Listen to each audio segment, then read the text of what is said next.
Saudara-saudara, ini saya sampaikan di acara yang penting ini karena di sini banyak bupati, banyak gubernur yang hadir, ribuan kepala desa. Saya anggap ini adalah pengkhianatan kepada bangsa dan rakyat. Ini adalah upaya untuk membuat Indonesia terus lemah, terus miskin. Saya tidak terima. Saya disumpah di depan rakyat untuk memegang teguh Undang-Undang Dasar dan menjalankan segala perundang-undangan dan peraturan yang berlaku. Saya perintahkan Kapolri dan Jaksa Agung usut, tindak.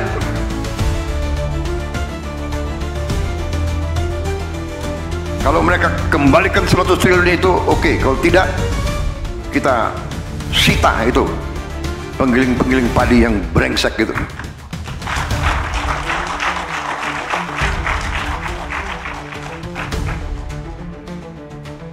Masa tega petani setengah mati,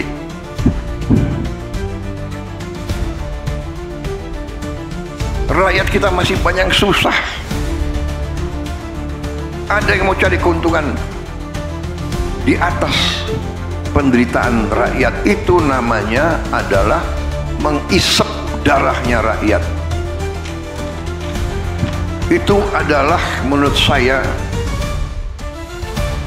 parasit, mengisep darah, vampir ekonomi. Hadir Wakil Ketua MPR RI Saudara Bambang Wuryanto. Kalau Pacul itu panggilan sehari-hari gitu. Korea, bukan. Ada lagi istilah Korea. Ketua Komisi 4 DPR RI Saudari Titi Soeharto.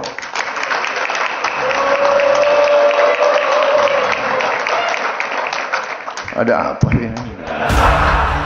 Presiden RI Prabowo Subianto secara resmi meluncurkan 80.000 koperasi desa Kelurahan Merah Putih yang diselenggarakan berpusat di Koperasi Desa Merah Putih, KDMP, Desa Bentangan, Kecamatan Wonosari, Kabupaten Klaten, Provinsi Jawa Tengah.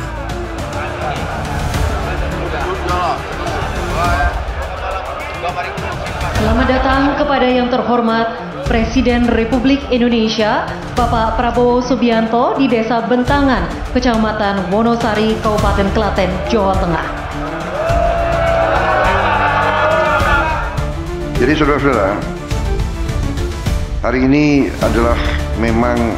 Dalam pidatonya yang berapi-api, Presiden Prabowo menekankan bahwa koperasi adalah alat perjuangan bagi orang yang lemah untuk bersatu dan menjadi kuat layaknya filosofi Sapulidi.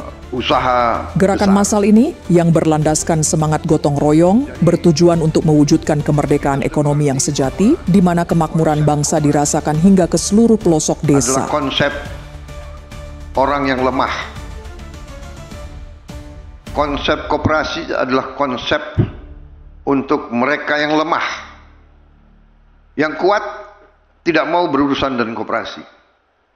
Yang kuat tidak mau menjadi anggota koperasi pun tidak mau. Kalau sudah kuat, sudah kaya, sudah punya akses kemana-mana, yang dia bikin itu PT. Ya, dia bikin holding, dia bikin incorporated, dia bikin limited liability company, dia bikin corporation dan bla bla bla. Koperasi adalah alatnya orang lemah, alatnya bangsa yang lemah. Tapi konsepnya sederhana, sama dengan konsep lidi. Satu lidi lemah, tidak kuat, tidak ada artinya satu lidi. Tapi kalau lidi, puluhan lidi, ratusan lidi dijadikan satu, ini adalah alat yang bisa membantu kita.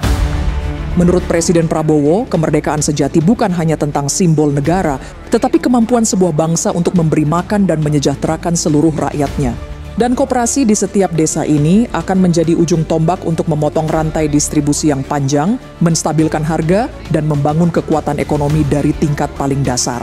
Namun, nada pidato Presiden Prabowo berubah menjadi sangat tegas dan marah ketika menyoroti praktik curang yang merugikan negara. Ia meluapkan amarahnya kepada para oknum penggilingan padi besar yang disebutnya nakal dan telah merugikan negara hingga ratusan triliun rupiah setiap tahun melalui permainan harga dan mislabeling beras biasa menjadi premium.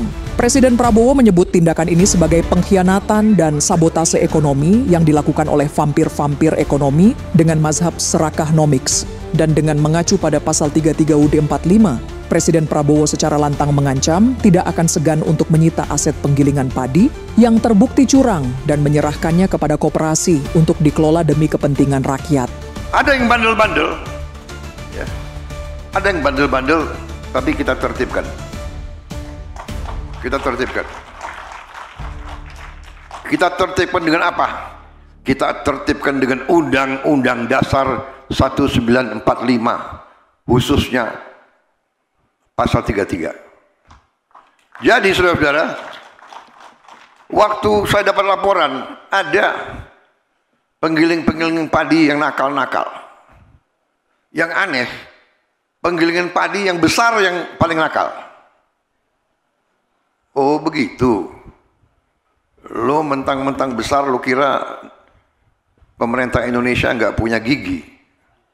Aku buka Undang-Undang Dasar 1945 pasal 33. Cabang-cabang produksi yang penting bagi negara dan yang menguasai hajat hidup orang banyak dikuasai oleh negara. Saya tanya pendapat Mahkamah Agung. Hakim Agung dengan semua ketua mahkamahnya, dengan semua hakim agung saya tanya. Undang-Undang Dasar 1945, apakah ini sumber hukum tertinggi di Indonesia? Ketua Mahkamah Agung dan semua hakim agung membenarkan sumber hukum yang tertinggi. Kemudian saya tanya, pasal 33 dan ayat-ayatnya dan pasal-pasal lain perlu ditafsirkan atau tidak? Atau bahasa Indonesianya jelas? Dikatakan mereka jelas. Jadi saya tanya kepada semua penasihat saya tanya, apakah beras, apakah penggiling padi adalah cabang produksi yang penting bagi negara dan yang menguasai hajat hidup orang banyak? Apakah beras itu mempengaruhi hajat hidup orang banyak atau tidak? Oh iya, beras kalau nggak makan gimana? Jadi menguasai hajat hidup orang banyak. Berarti penggiling padi adalah cabang produksi yang penting bagi negara dan yang menguasai hajat hidup orang banyak. Kalau penggiling padi tidak mau tertib, tidak mau patuh kepada kepentingan negara, ya saya gunakan sumber hukum ini, saya katakan saya akan sita penggilingan padi itu. Saya akan sita dan akan saya serahkan kepada koperasi untuk dijalankan. Dan saya tidak salah, saya benar, karena mereka mencari keuntungan yang luar biasa. Saya dapat laporan satu penggilingan padi untung tiap panen 2 triliun per bulan. 2 triliun per bulan.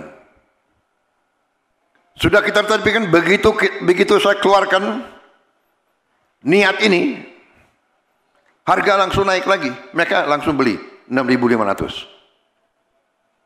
Oke, berhasil. Dapat laporan lagi, Pak. Harga 6.500 sudah, Pak.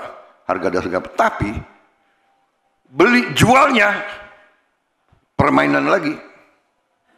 beras biasa dibungkus, dikasih stempel beras premium, dijual Rp5.000 di atas harga eceran tertinggi.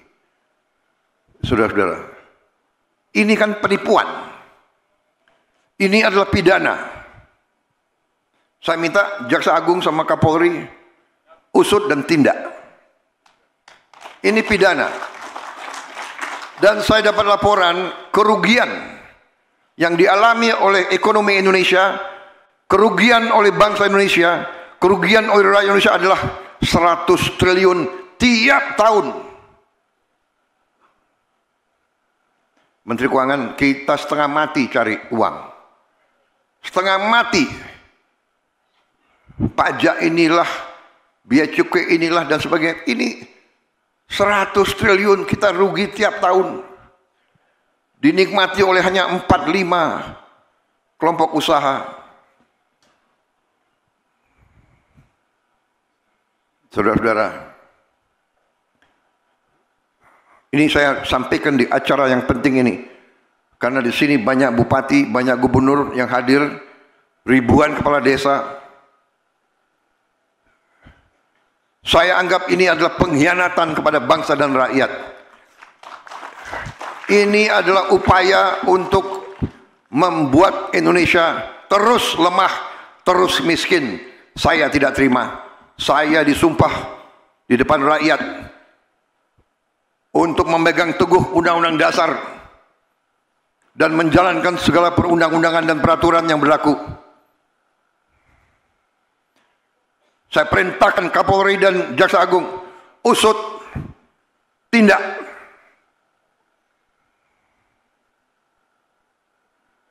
Kalau mereka kembalikan 100 triliun itu oke. Kalau tidak, kita sita itu penggiling-penggiling padi yang brengsek gitu.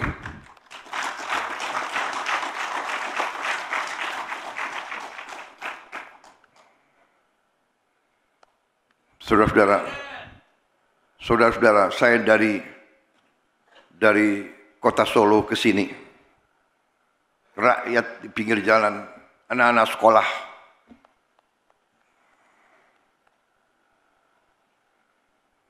mereka teriak, "Pak, kami belum terima makan bergizi gratis. Pak, kapan?" Saya lihat mata-mata mereka. Ini rakyat Indonesia.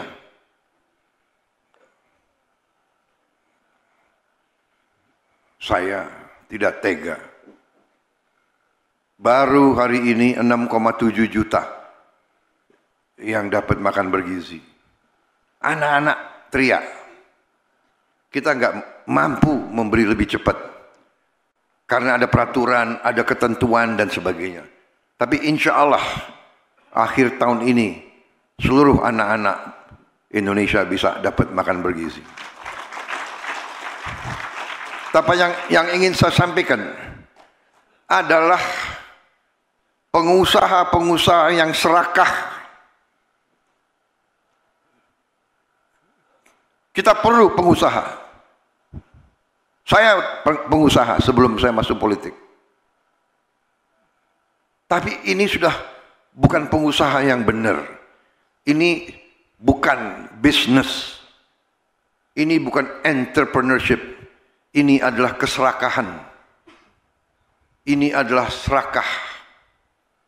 Jadi ini bukan mazhab ekonomi lagi. Ini nggak diajarkan di fakultas-fakultas. Ada yang mengatakan ada mazhab ekonomi liberal, neoliberal, klasik, pasar bebas, sosialis, ekonomi komando, dan sebagainya. Ini bukan, ini tidak, ini lain. Ini saya beri nama serakahnomics. Ini adalah serakahnomics. Ini tidak perlu kita kasih perlakuan yang baik. Saya sudah kasih warning berkali-kali sekian bulan. Tolonglah patuhi ketentuan, patuhi undang-undang. Masa tega? Petani setengah mati.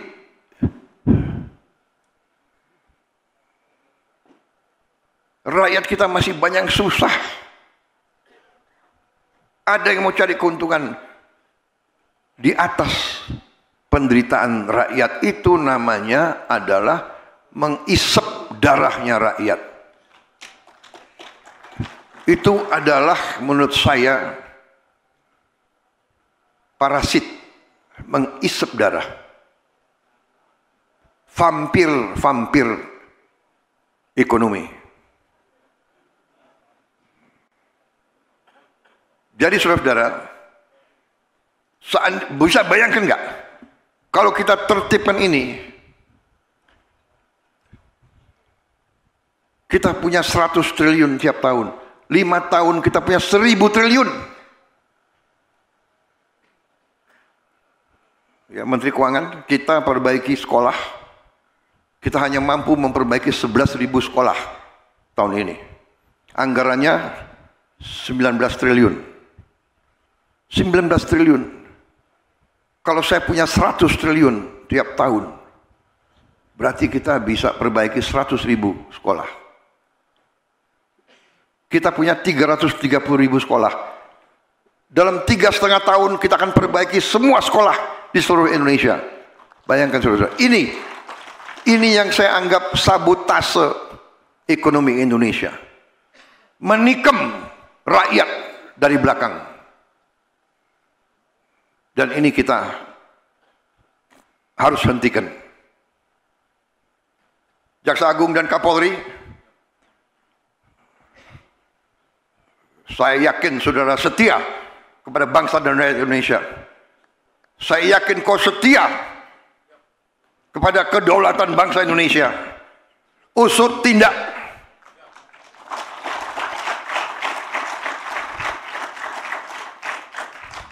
Kita tidak tahu berapa lama kita masih di bumi ini.